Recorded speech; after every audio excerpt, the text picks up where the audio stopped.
Oi, pessoal! Vamos para mais uma contação de histórias?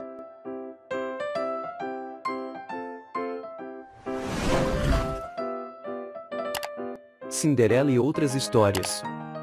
C.P. Hall. Adaptação, Segurati Valentinosi, tradução, Alberto Vigiano, e ilustrações de M. Fantoni. Gama Editorial e Gráfica Limitada. Capítulo 1. Há muitos anos, vivia um homem chamado Joaquim que tinha uma filha muito alegre e bonita. Sua mãe estava muito doente, e foram inúteis o carinho de sua filha, e os esforços dos médicos para salvá-la. Ela morreu deixando sozinhos o marido e sua querida filha, que se chamava Joia. Joaquim, que saía todas as manhãs bem cedo para o trabalho, estava muito preocupado por ter de deixar a sua filha sozinha, durante o dia inteiro. Pensou então em casar novamente. Assim Joia teria uma outra mãe, mas era importante, porém, que ela concordasse. Joia não tinha nada a opor, porque desejava ver seu pai novamente feliz. Joaquim então propôs casamento a uma senhora viúva com 2 filhas, que ele conhecia há muito tempo, e o matrimônio foi celebrado sem pompa, indo a viúva e suas 2 filhas morar no sítio de Joaquim em uma bela casa, junto à qual corria um riacho cheio de peixes, e próximo a ela, um moinho de vento erguia-se majestoso. Os primeiros tempos foram muito felizes, mesmo porque a nova mãe de Joia mostrava-se muito carinhosa e preparava muitos doces e pudins que as meninas comiam com avidez. Também o pai estava muito satisfeito por ter a seu lado uma mulher que o compreendia. Mas, infelizmente tudo isto acabou muito cedo. As novas irmãs de Joia começaram a causar-lhe despeito, e a mãe já não fazia mais aqueles doces gostosos. Enquanto Joia cuidava da casa, as 2 irmãs passavam o dia sentadas no jardim, costurando seus lindos vestidos para exibir em festas. A escolha de Joaquim já parecia não ter sido muito acertada.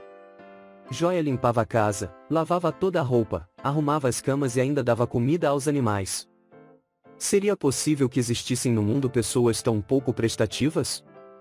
Sim, existiam também pessoas mais, a tal ponto que resolveram mudar o nome de Joia, chamando-a Cinderela, por causa de seus vestidos sujos de cinza. O pai tentara fazer com que a paz reinasse de novo na família, mas nada havia conseguido porque sua mulher havia declarado que não desejava fazer o papel de mãe de Joia, e que havia casado com ele somente para proporcionar maior conforto às suas 2 filhas. É fácil imaginar a tristeza de Joaquim quando tomou conhecimento disso. Mas agora não havia mais remédio. Por causa deste desgosto, ficou doente e pouco depois faleceu. Entre mentes, no Palácio Real acontecia o seguinte: o rei, sentindo-se muito velho e cansado, queria passar o trono para o príncipe seu filho.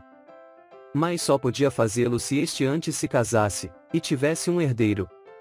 Até aqui tudo bem, se não houvesse um grave impedimento, o príncipe não queria casar porque dizia que era ainda muito jovem para tomar esta decisão. O rei ameaçou, fez 1000 promessas, implorou, chorou, mas nada adiantou, o filho não queria casar. Foi chamado um feiticeiro, chamava-se Resolvino, e era tão pequenino que mais parecia um fósforo. Na cabeça e nos sapatos ele tinha uma porção de guizos que serviam para distraí-lo nos seus momentos de solidão. Mas, estes eram muito raros porque os habitantes do reino chamavam-no frequentemente para resolver seus problemas, que eram muitos, importantes e pequenos, graves e penosos. E Resolvino percorria o reino sem parar, e diziam que ele havia solucionado situações muito delicadas. Desta vez, ele havia sido chamado pelo rei, coisa que ele jamais podia imaginar, para restituir a serenidade na corte e convencer o príncipe a casar-se. O pequeno feiticeiro teve uma demorada conversa com o rei. Enquanto este falava, ele anotava tudo num caderninho amarelo.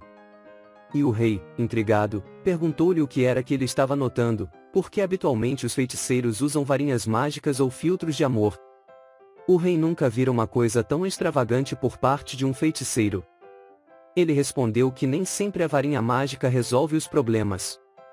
Às vezes, é bastante procurar o porquê de um comportamento e tentar a solução usando a razão. O rei não quis insistir, embora não se mostrasse muito convencido. Quando a conversa terminou, o rei mandou chamar o seu conselheiro e contou tudo o que havia conversado com o feiticeiro e seu caderninho amarelo. O conselheiro, um homenzinho de cabelos grisalhos, bigodes compridos e laços ridículos nos sapatos, sugeriu que o feiticeiro fosse despedido porque estava certamente ludibriando o rei, e não iria portanto resolver o grave problema que pesava sobre a corte. O conselheiro mostrava-se ofendido, porque o rei não o havia consultado e preferira chamar um feiticeiro. Mas, felizmente o rei não se importou com isso e deixou que Resolvino solucionasse o problema. De fato, no dia seguinte, o feiticeiro procurou o príncipe levando consigo o caderninho amarelo. Quis saber por que ele não queria casar e o que pretendia fazer na vida, porque permanecendo solteiro, jamais seria rei. O príncipe disse que, casando-se seria considerado maior, e isto ele não desejava de forma alguma. Queria brincar com os soldadinhos, galopar no seu cavalo, cantar em voz alta e fazer pouco do pai, que assumia posturas graves e imponentes. Casando, tudo isso acabaria e seria obrigado a obedecer aos regulamentos da corte. O feiticeiro respondeu que não era obrigatório mostrar-se sempre muito importante, que existiam reis que governavam o país sem demonstrar que eram importantes só porque eram superiores em grau, e que as palavras não são suficientes para corrigir alguma coisa errada. O príncipe fingiu concordar e comunicou a sua decisão ao rei, que ficou muito satisfeito.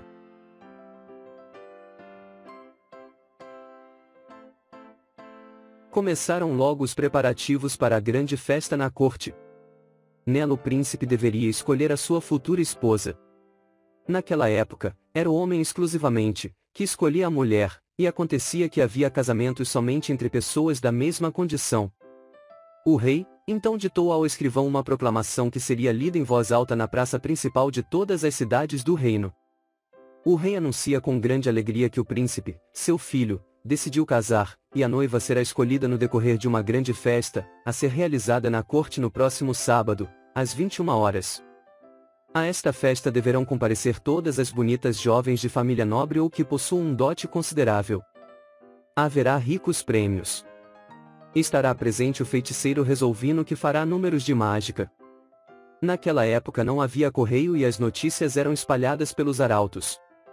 Um deles, vestindo uma belíssima armadura, percorreu o país num cavalo velocíssimo.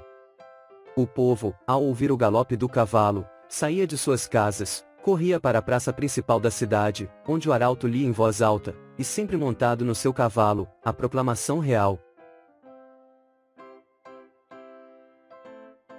As irmãs de Cinderela estavam como sempre, deitadas em suas camas quando ouviram o convite feito pelo emissário do rei.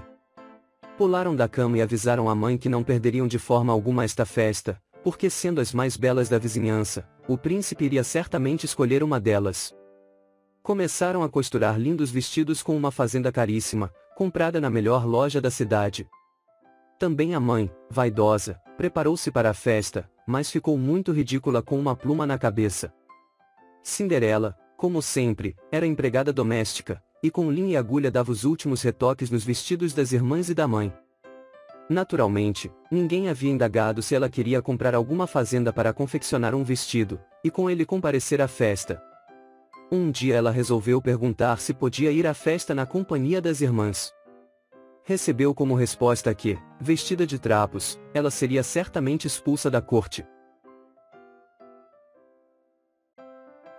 Chegou o grande dia, e as irmãs acompanhadas pela mãe, saíram, não sem antes dizer que na volta queriam encontrar a casa limpinha.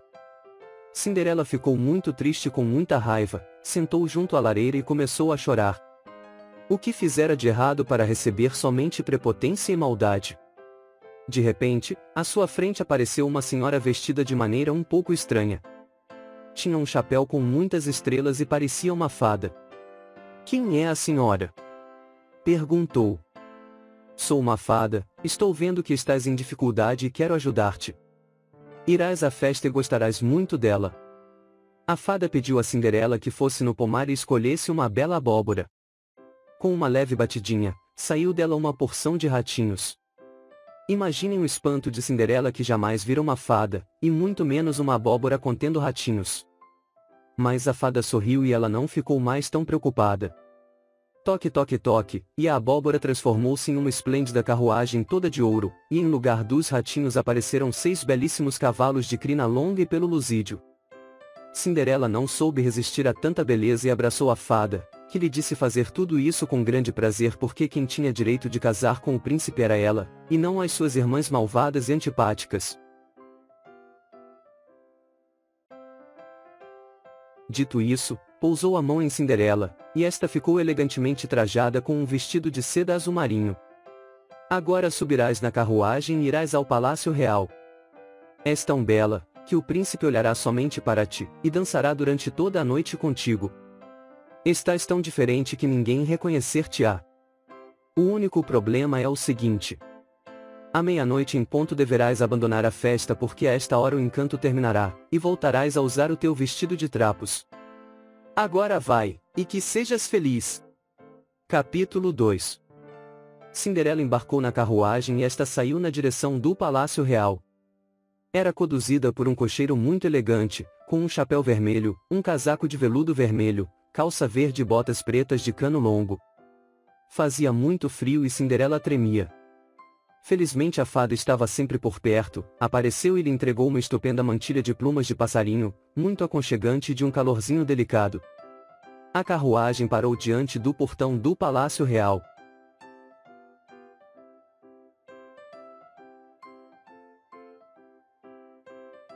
O príncipe estava sentado no salão e negava-se a dançar.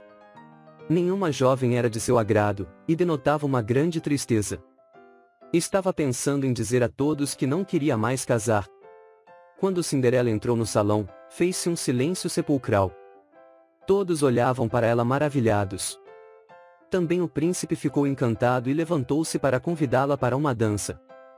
Imaginem a inveja das outras jovens, que até aquele momento não haviam conseguido dançar com o príncipe. Dançaram sem parar, e o príncipe estava fascinado pela beleza de Cinderela. E esta também não se mostrava insensível às atenções do seu par. As horas passaram velozmente, e eles desejavam que aquela festa nunca terminasse. Os convidados começaram a murmurar, procurando descobrir quem fosse aquela linda jovem. Seria uma princesa? Seria uma condessa? Estas perguntas eram feitas com uma ponta de inveja. Cinderela nem percebia o que estava acontecendo ao seu redor. Tinha a impressão de encontrar-se num prado com flores de todas as cores, com o sol que resplandecia lá no alto, e dava a todas as coisas uma aparência irreal. Bem diferente do que limpar assoalho. Aquela noite, porém, era tão emocionante que seria pecado pensar em coisa diferente. Amanhã seria um outro dia. O príncipe, já apaixonado, queria saber o seu nome, onde morava e quando poderia revê-la. Não sabia que Cinderela era uma jovem pobre e desprezada. Nisto, o relógio do palácio tocou. Dom, dom. O encanto estava para terminar, e Cinderela voltou à triste realidade. Disse ao príncipe que devia deixá-lo porque já era muito tarde, mas ele não estava de acordo. Queria que ela ficasse ali com ele para sempre, pediu, implorou, mas nada adiantou.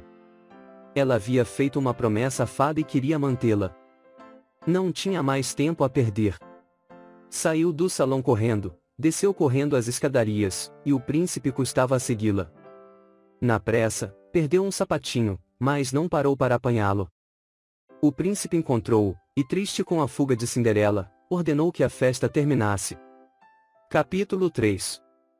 As duas irmãs ficaram muito contrariadas com o encerramento inesperado da festa, porque haviam a ela comparecido com a esperança, quase certeza, de que uma delas sairia de lá futura rainha.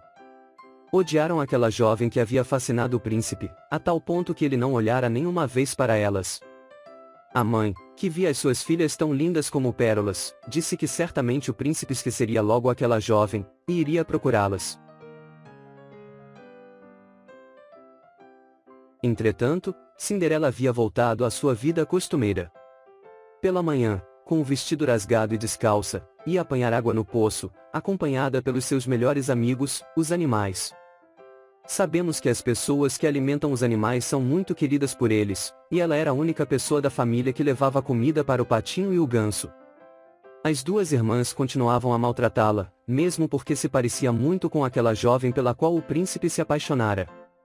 De vez em quando pensavam que aquela linda moça da festa bem podia ser Cinderela, mas depois afugentavam esta hipótese absurda, e davam gostosas gargalhadas. Era impossível que Cinderela, vestida com trapos, se transformasse naquela jovem tão elegante. Enquanto isso, no Palácio Real as coisas andavam muito mal. O rei, que havia julgado ter solucionado o problema da sucessão com aquela festa, agora já não sabia mais o que fazer. O seu filho, desde aquela noite não falava com mais ninguém, passava os dias triste trancado no seu quarto. De vez em quando perguntava por ela. Mas não era nada fácil encontrar aquela linda mocinha que havia dançado com o príncipe durante toda a noite. Ninguém sabia o seu nome e nem a que família ela pertencesse. Somente um feiticeiro poderia resolver o problema. E Resolvino foi chamado mais uma vez. O conselheiro do rei não aprovou esta decisão, mas nada disse. O feiticeiro, logo que chegou, pediu para falar pessoalmente com o príncipe, mas este não queria recebê-lo, pedia que o deixassem em paz. Mas Resolvino continuou insistindo, e finalmente entrou no quarto do príncipe. Pediu que este lhe contasse toda a história, e depois de um minuto de silêncio para pôr em ordem as ideias, decidiu.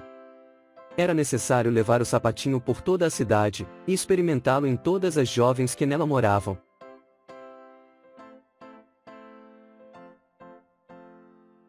O rei ficou indeciso, mas Resolvino argumentou que esta era a única maneira de identificar a moça, porque o sapatinho era tão pequeno que não entraria nos pés de todas. O conselheiro partiu levando o sapatinho, bateu numa porta, e uma velhinha que atendeu disse que morava ali sozinha. Mais adiante encontrou um camponês que tinha 3 filhas, mas estas trabalhavam no campo junto com o pai e não tinham tempo para festas. O conselheiro não descansava. Batia à porta de todas as casas, experimentava o sapatinho em todas as moças que encontrava, mas tudo era inútil. Ele não entrava em nenhum pé. Até uma mocinha, com um pé muito gordo, quis experimentar o sapatinho, e se o conselheiro não estivesse atento ela o teria estragado. Mas a busca prosseguia, embora o conselheiro já estivesse perdendo qualquer esperança, e também a paciência. Mas temia ser punido pelo rei caso não encontrasse a dona daquele sapato. Finalmente chegou à casa onde morava Cinderela. As 2 irmãs foram logo dizendo que o sapatinho era delas e quiseram experimentá-lo. Mas tinham os pés enormes e apesar de todos os esforços o sapatinho não entrou. As irmãs, furiosas, não queriam que também Cinderela o experimentasse. Mas o conselheiro pediu que ela sentasse e sem nenhum esforço, o sapatinho entrou em seu pé. Todos ficaram radiantes e os habitantes fizeram uma grande festa para comemorar o fato. O rei mandou que em todas as cidades fosse anunciado que o seu filho havia finalmente encontrado a jovem por quem se apaixonara, e que o casamento seria celebrado com um grande banquete, ao qual todos poderiam comparecer. A casa de Cinderela estava cheia de presentes, inclusive muitos ovos frescos, todos pintados, que queriam significar o desejo de que ela e o príncipe fossem muito felizes. As únicas pessoas que morriam de inveja eram as 2 irmãs de Cinderela. Mas a mãe, astuciosa, pensou que poderia obter muitas vantagens com o casamento de Cinderela. Ela mesma bordou os lençóis e as toalhas do enxoval, cuidou da roupa de Cinderela e preparou-a para o grande dia. A cidade estava cheia de gente vinda de cidades distantes, e todos traziam presentes e flores. Foi uma festa maravilhosa. Resolvino fez um discurso muito divertido, dançou-se até altas horas da noite, e havia tanto vinho e comida que todos no fim, estavam cheios como um balão. As irmãs, que não haviam participado da festa e que não estavam habituadas aos afazeres de casa, ficaram 7 dias sem comer e emagreceram. Ficaram muito mais feias e brigavam muito. Terminada a festa, Cinderela e o príncipe partiram para a viagem de núpcias, e passaram a lua de mel à beira de uma praia. Aprenderam a nadar e na volta levaram para o rei, uma concha enorme. Foram morar no Palácio Real, e Cinderela não quis que os seus parentes morassem com ela, porque haviam sido muito malvados. Em compensação, porém, desejou que todos os habitantes da cidade vivessem em serenidade e harmonia, sem problemas financeiros. Ela sabia por experiência própria como é triste a pessoa não ser amada. O seu desejo foi atendido graças à benevolência do rei e do príncipe. E Resolvino teve um grande trabalho a fim de que tudo terminasse bem.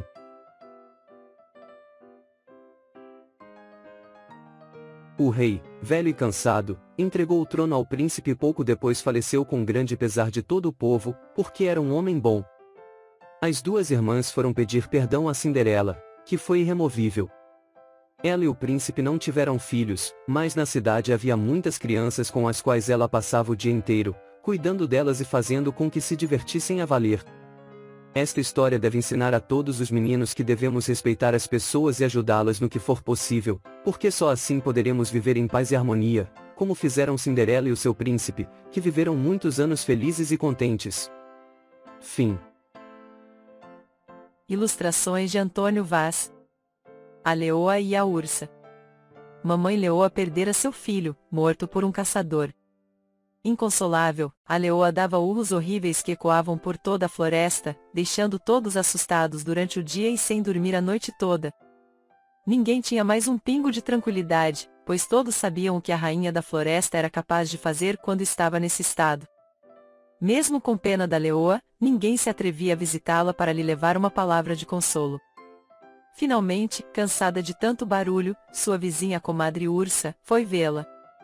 Como era uma senhora muito grande, forte e imponente, Dona Ursa não tinha medo da leoa, e muito menos dos seus barulhos. Mesmo tendo perdido seu filho, Dona Leoa estava precisando de uma lição.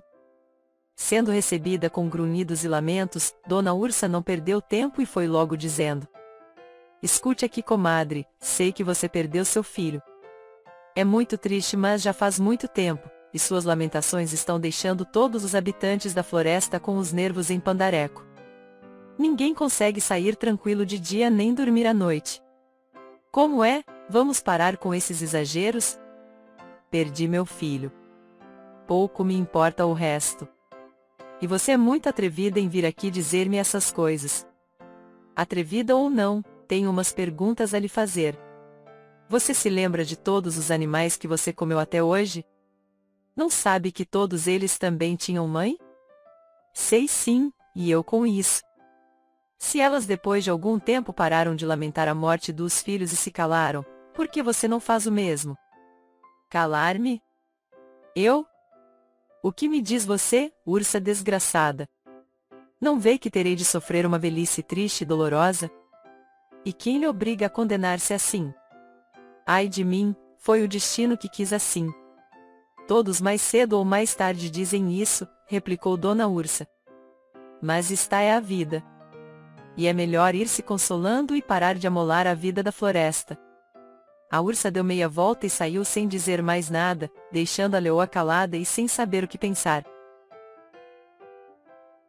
As cabras selvagens. Um pastor muito ambicioso adormecera enquanto suas cabras pastavam, e só acordou quando o sol se escondia por trás das montanhas. Levantou-se e contou as cabras. Não faltava nenhuma, e o que era melhor, algumas cabras selvagens se haviam misturado ao rebanho. Eram cabras muito bonitas e fortes, prometendo muito leite. Pensando na sua sorte, o pastor chamou os cães e com a ajuda deles conduziu as cabras para o estábulo. Como no dia seguinte estivesse chovendo, o pastor não levou as cabras para o pasto, mas deu-lhes de comer no próprio estábulo. As suas cabras receberam um pouco de feno, apenas o bastante para não morrerem de fome, enquanto que as cabras selvagens receberam uma refeição abundante e gostosa, pois o pastor pensava que assim as domesticaria. O velho rebanho, porém, sentiu-se muito injustiçado e começou a reclamar dizendo que todas tinham sido sempre muito fiéis, dando bastante leite sem nunca fugirem. E era esta a sua recompensa? O pastor fez que não ouviu, e satisfeito com as novas cabras, foi dormir contente. No dia seguinte levou todo o rebanho para o pasto, mas as cabras novas foram conduzidas a um pasto bem farto, enquanto que o velho rebanho tinha de se contentar com as ralas moitas de ervas velhas. Entretanto, mal o pastor virou o rosto, as cabras apressaram-se em fugir para as montanhas. Para onde vão? É assim que me tratam depois de todos os cuidados que tive com vocês? Não comeram o feno fresquinho e gostoso que lhes dei? Não as abriguei da chuva? E esta é a minha paga? Vocês são muito ingratas. Não somos ingratas, vamos embora porque você nos tratou muito bem. Vimos também como tratou seu velho rebanho. Nós, que chegamos por último, fomos muito bem alimentadas e tratadas, enquanto que as cabras mais velhas quase passaram fome. Se ficássemos com você, o mesmo nos aconteceria assim que novas cabras aparecessem. E quem sabe? Amanhã ou depois você até que seria capaz de nos matar para vender nossa carne no mercado. Muito obrigado, não queremos ter esse triste destino. Nós gostamos de ser livres, correr pelos campos, pelos morros e comer os brotos tenros das plantas. Adeus! E lá se foram as cabras selvagens, para a tristeza do pastor ambicioso, e para a alegria do seu velho rebanho. Quem sabe ele não trataria melhor as cabras velhas agora. O urso e os dois amigos. Dois amigos sem dinheiro resolveram vender ao seu vizinho, que trabalhava com peles, a pele de um urso ainda vivo. Quando o vizinho lhes disse que não fazia negócios assim, e só lhes pagaria pela pele quando a trouxessem, os dois amigos insistiram dizendo que iam matar o urso e logo voltariam com a pele. E quem queriam matar?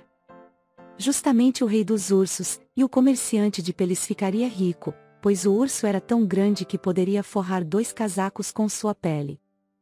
Deste modo acertaram o preço, receberiam o dinheiro e trariam a pele do seu urso dali a 2 dias. Mas ninguém consultou o urso. No dia seguinte partiram os dois à caça do rei dos ursos, e quando menos esperam eis que o urso aparece e avança para eles. Um dos homens, apavorado, foge numa corrida desabalada e sobe na primeira árvore que vê. Lá em cima, pode ver o companheiro que de tanto medo não consegue se mexer, cai por terra e finge-se de morto. O urso se aproxima dele, cheira-o, mexe nele, e o homem ali quieto. Cochicha qualquer coisa no ouvido do falso morto. Depois levanta-se. Vamos embora daqui, diz o urso consigo mesmo, é um cadáver e os cadáveres fedem. Com estas palavras, ele desaparece na floresta. Algum tempo depois, um dos nossos amigos toma coragem, e desce da árvore indo até seu companheiro. Ajuda-o a levantar e lhe pergunta: e agora, e a pele do animal? Parece que ele te cochichou alguma coisa, o que foi? Ele me disse que nunca se deve vender a pele de um animal que ainda não foi morto. A Rainha das Abelhas. 3 príncipes, filhos de um rei muito sábio e bondoso, passeavam certo dia em seus belos cavalos pelas suas propriedades. Os 3 eram muito amigos um dos outros, e o mais novo era muito diferente dos outros 2. Estes eram fortes e valentes enquanto que o caçula era tão bom que não podia fazer mal a uma mosca. Nesse passeio, eles viram um enorme formigueiro, e quando os 2 mais velhos quiseram destruí-lo, o caçula lhes disse para poupá-lo, e não maltratarem os pobres bichinhos que estavam trabalhando. Os irmãos concordaram, achando graça em um filho de rei, ter pena de formigas. Adiante, viram uma colmeia pendurada num galho de árvore. Já sabendo que os irmãos iriam tirar o mel, o caçula pediu-lhes que deixassem as abelhas em paz e não mexessem no mel, que era seu sustento. Chegando à beira de um lago onde havia muitos patos, um deles disse que iria matar 3 para assar no espeto.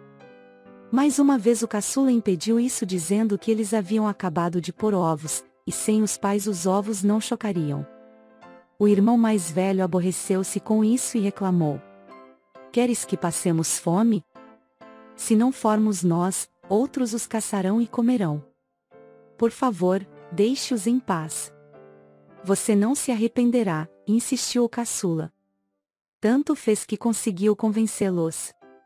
Continuaram a passear, até que de repente avistaram um enorme castelo erguido majestosamente no alto de um morro.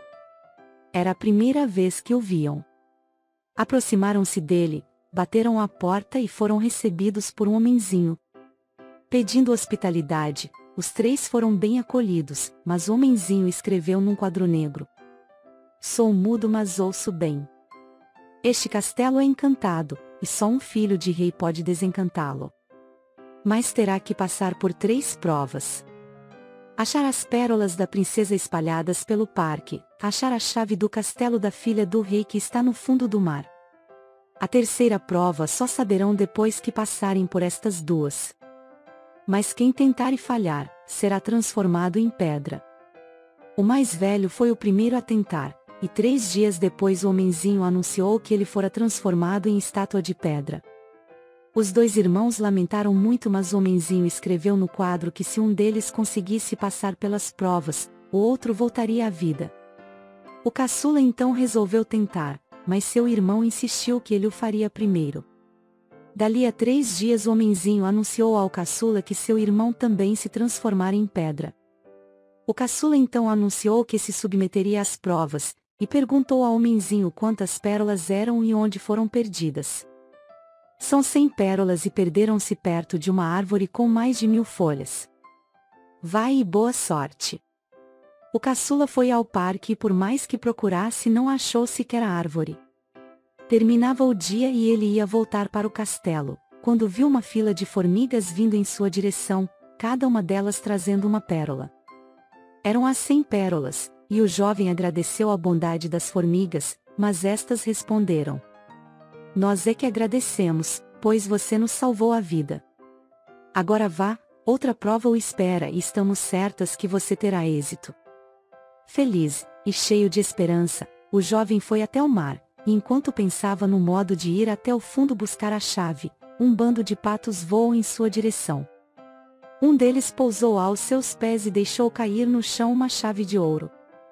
O jovem pegou-a e voltou correndo para o castelo, onde ao chegar foi logo dizendo que passara pelas 2 provas. Restava a terceira, e perguntou ao homenzinho qual era. Este o conduziu a um quarto onde, numa grande cama, dormiam 3 jovens, tão parecidas umas com as outras como gotas d'água. O homenzinho escreveu no quadro negro: São filhas de um rei, uma comeu açúcar, a segunda comeu geleia, e a terceira, mel. Você tem de adivinhar qual delas comeu mel. Enquanto pensava um modo de adivinhar, ouviu um zumbido. Era a rainha das abelhas. Ela aproximou-se das princesas, voou 3 vezes sobre elas, demorou-se um pouco e acabou pousando na do meio. O jovem, ao ver isso, disse ao homenzinho que aquela era quem comera o mel. Alegre, o homenzinho escreveu no quadro negro: Acertou.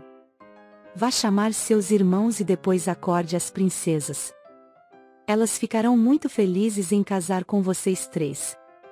Quebrado o encanto, o homenzinho pôde falar, e contou que as princesas eram suas filhas adotivas desde que seus pais tinham morrido, há 10 anos, numa caçada.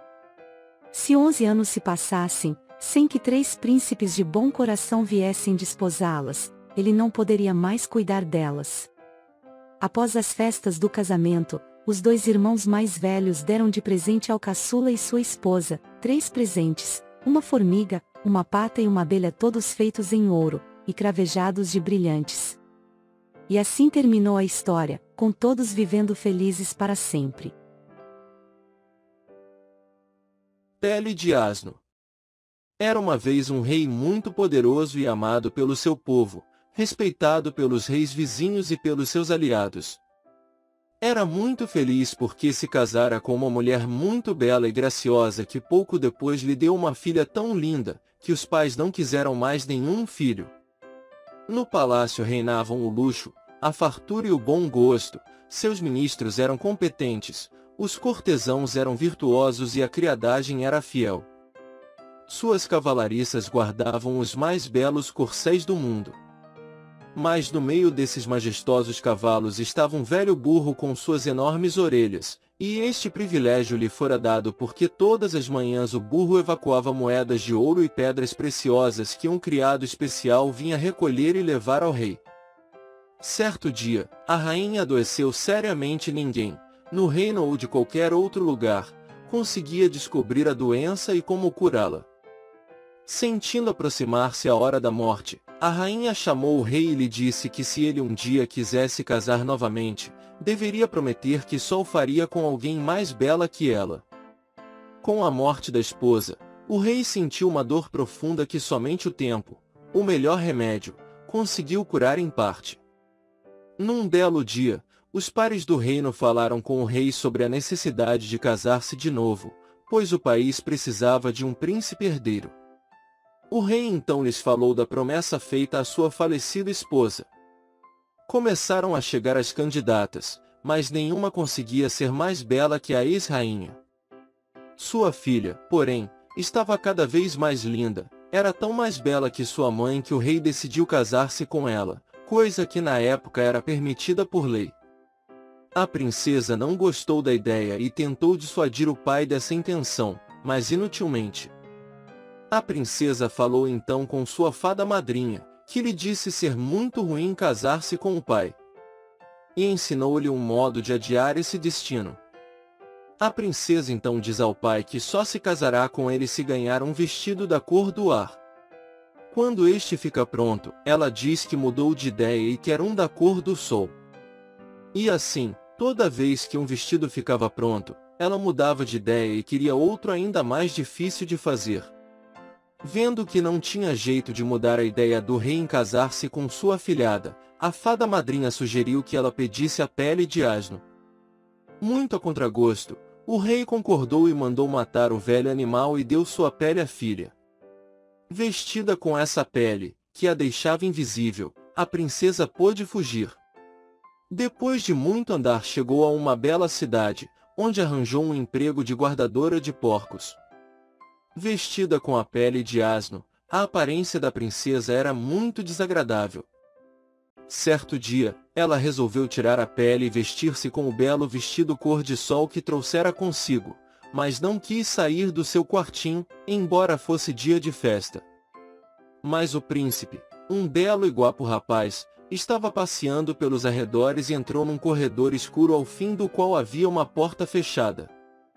Curioso, o príncipe espiou pelo buraco da fechadura e ficou espantado ao ver uma jovem tão bela e tão ricamente vestida, com o aspecto e o porte de uma verdadeira princesa. O príncipe resolveu descobrir quem era e lhe disseram que naquele quarto morava uma guardadora de porcos chamada Pele de Asno porque sempre estava vestida com uma pele. O príncipe, cada vez mais curioso, mandou buscá-la, pois queria vê-la e falar com ela.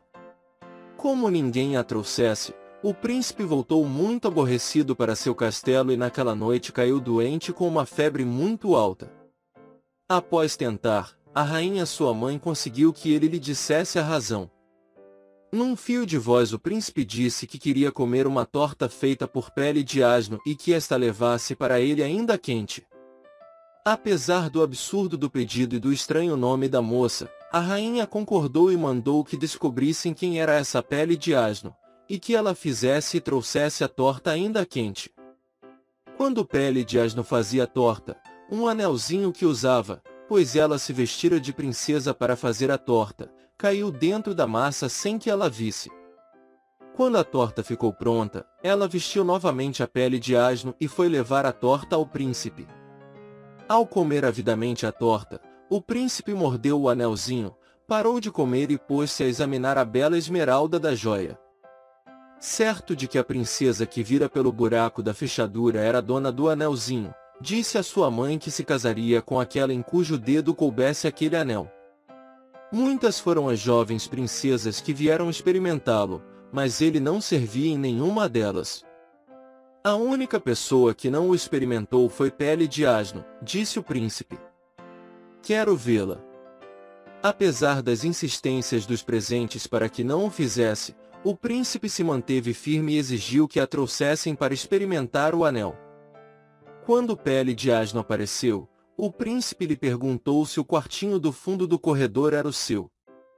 Ela respondeu que sim, e ele pediu que lhe desse a mão para pôr o anel. Todos ficaram espantados ao verem surgir daquela pele de asno feia e suja uma mãozinha delicada e rosa em cujo dedo o anel coube perfeitamente. Nesse momento, a pele de asno caiu-lhe dos ombros e ela apareceu em toda a sua imensa beleza. Os dois casaram-se com grandes festividades e regozijo nos dois reinos. Todos os presos foram libertados e o rei, pai da princesa, era o mais feliz de todos, pois recuperara sua filha. O guardanapo, a bolsa e a capa. Um homem muito idoso, sentindo aproximar-se a hora da morte, reuniu seus 3 filhos junto de si e lhes disse: Antes de morrer quero deixar a cada um de vocês um objeto de propriedades maravilhosas. E legou ao mais velho um guardanapo que fornecia alimentos à vontade, ao segundo filho, uma capa que deixava invisível e transportava a qualquer lugar a quem a usasse, e ao filho mais novo, uma bolsa que dava 100 moedas de ouro cada vez que nela se metesse a mão. Após a morte do pai, os 3 irmãos se separaram. O mais velho, que era lavrador, usava o guardanapo para alimentar seus empregados. O do meio guardou a capa pensando em usá-la quando quisesse viajar. O caçula, mais aventureiro, foi para a capital do reino, hospedou-se num hotel elegante e pôs-se a viver uma vida principesca. De tal modo gastava dinheiro que sua fama chegou aos ouvidos do rei, que quis conhecê-lo. A governanta da princesa, uma mulher astuta e má, logo percebeu que o segredo da fortuna do jovem era sua bolsa. Comentou isso com a princesa, que logo pensou em roubá-la, pois assim poderia comprar o que quisesse sem ouvir as reprimendas do pai sempre que lhe pedia dinheiro. Deram um banquete para o jovem, embebedaram-no e roubaram-lhe a bolsa mágica. O pobre rapaz ficou desesperado ao descobrir o roubo na manhã seguinte e voltou à sua aldeia. Procurando seu irmão mais velho, pediu emprestado o guardanapo para recuperar a bolsa que lhe fora roubada. O irmão lhe disse que também roubariam o guardanapo, mas como tinha muita pena dele, emprestou-o. Voltando à capital, o rapaz apresentou-se no palácio dizendo-se cozinheiro, e arranjou um emprego na cozinha real. Para um grande banquete que seria dado a um alto dignitário estrangeiro, o rapaz pediu que lhe deixassem prepará-lo sozinho. Naturalmente, o banquete foi uma coisa nunca vista antes na corte, graças ao guardanapo mágico. A governanta da princesa descobriu a sua identidade, e com a princesa, roubaram-lhe também o guardanapo, deixando em seu lugar um de pano comum. Quando ele descobriu que fora roubado pela segunda vez, não pôde fazer outra coisa senão fugir dali e voltar à sua aldeia, onde pediu ao irmão do meio sua capa encantada emprestada para poder recuperar os 2 talismãs roubados. Apesar da má vontade, o irmão concordou e o rapaz voou para o quarto da princesa. Ele não sabia ser ela ladra, e pensava que com sua ajuda poderia descobrir o autor dos roubos, recuperar os talismãs e castigá-lo. Assim, raptando a princesa, teria como pressionar os culpados. E assim fez, com a magia da capa, e levou a princesa para uma ilha deserta. A princesa, muito esperta, esperou que o rapaz adormecesse naquela noite, pegou a capa e voou de volta para o palácio, abandonando-o à própria sorte. Ao acordar foi que ele descobriu ser a princesa a autora dos roubos. Mas o que fazer agora? Nada mais restava senão esperar e matar a fome. Vendo uma árvore carregada de frutas, colheu algumas para comer, porém, mal comeu uma, nasceram-lhe enormes chifres na testa. Não faltava mais nada. Mas como ainda estivesse com fome, colheu uma fruta de outra árvore, e ao comê-la seus chifres desapareceram. Estava descoberto o segredo dessas estranhas e saborosas frutas. Dias depois um navio o salvou, e antes de abandonar a ilha, colheu ele 4 frutas de cada árvore, tomando o cuidado de anotar qual as que criavam chifres e qual as que os faziam desaparecer. De volta à capital, o rapaz expôs as 4 frutas que criavam chifres sobre uma toalha bem diante da igreja onde a princesa costumava rezar e está. Ao ver as frutas, não pôde deixar de comprá-las. O rapaz pediu 1000 moedas de ouro, e como a princesa carregasse a bolsa mágica consigo, não foi muito difícil pagá-las. Isto confirmou para o rapaz que a princesa era a ladra. No palácio, o rei e a rainha, a governanta e a princesa comeram as frutas e logo foram presenteados com enormes chifres. No desespero, o rei ofereceu a mão de sua filha a quem o salvasse daquela terrível situação. Todos os sábios e médicos do reino e do estrangeiro tentaram, mas em vão. Foi então que o rapaz, levando uma cesta de urtigas e uma com as outras frutas, foi à presença do rei prometendo curá-lo e a todos os outros daquele mal.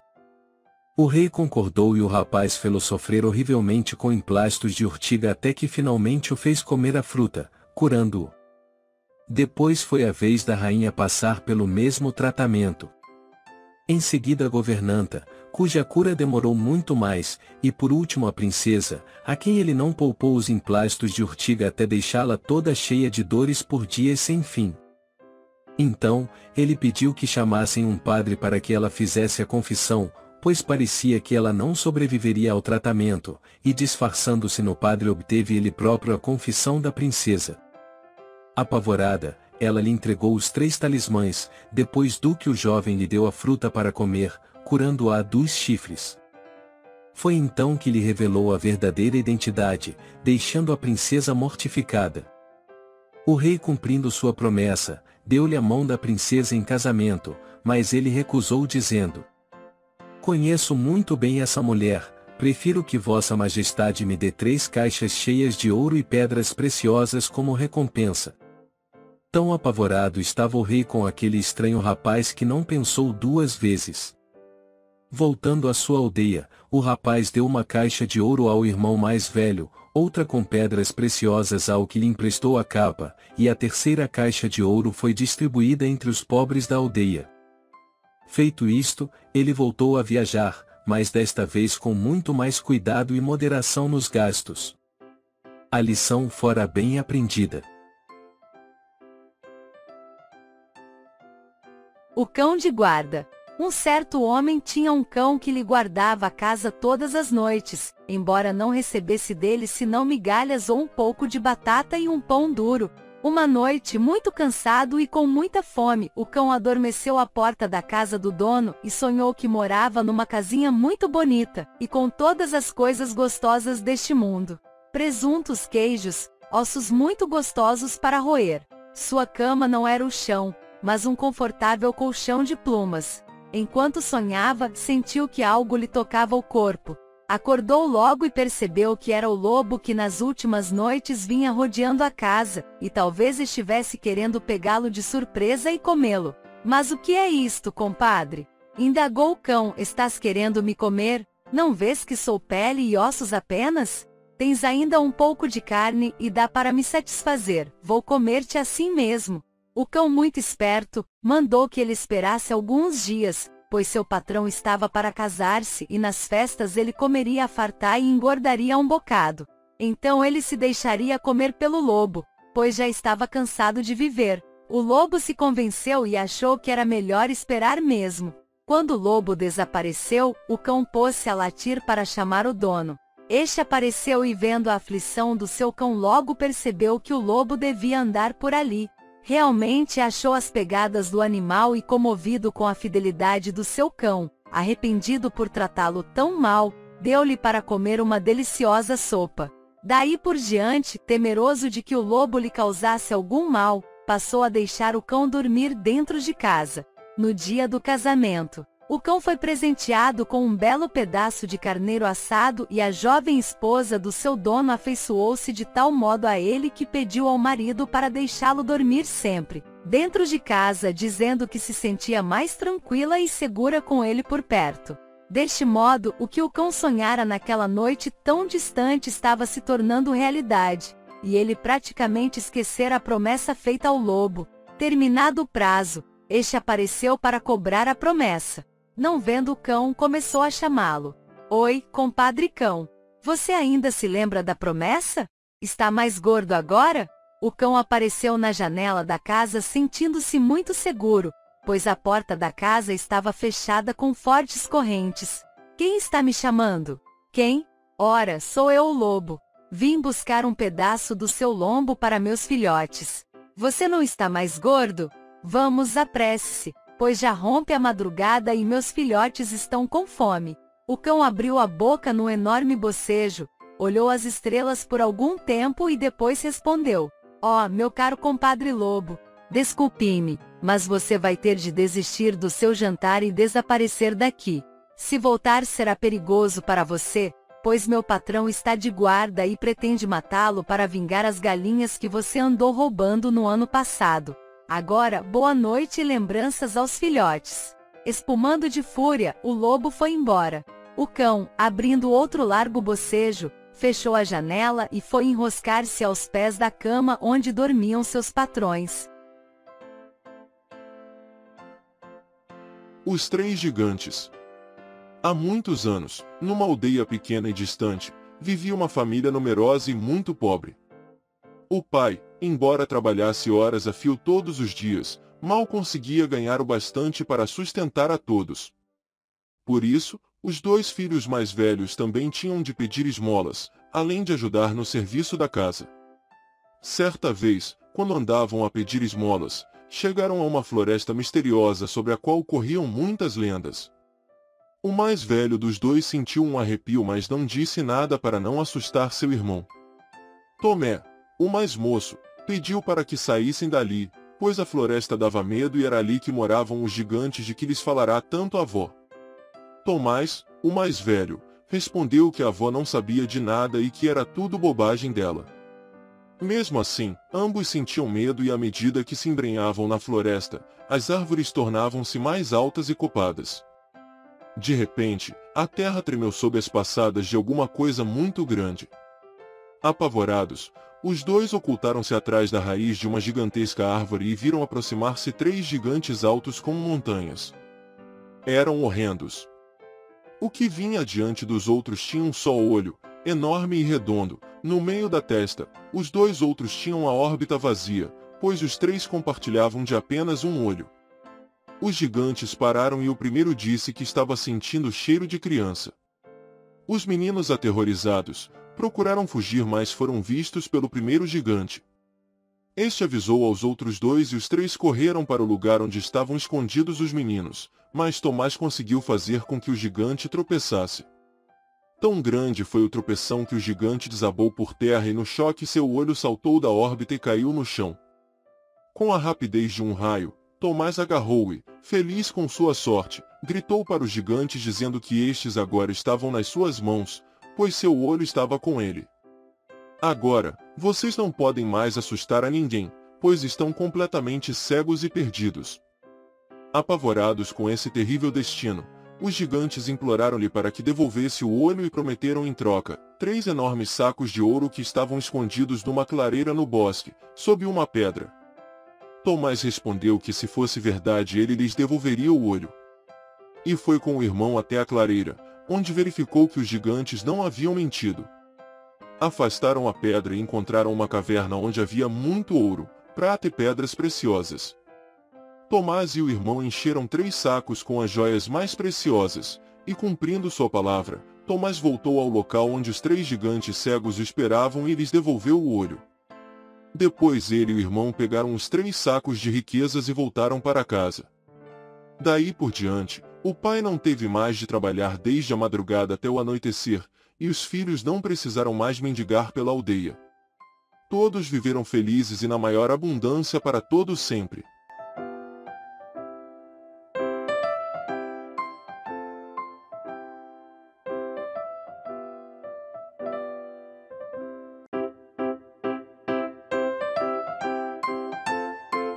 Curta o vídeo, se inscreva no canal e compartilhe.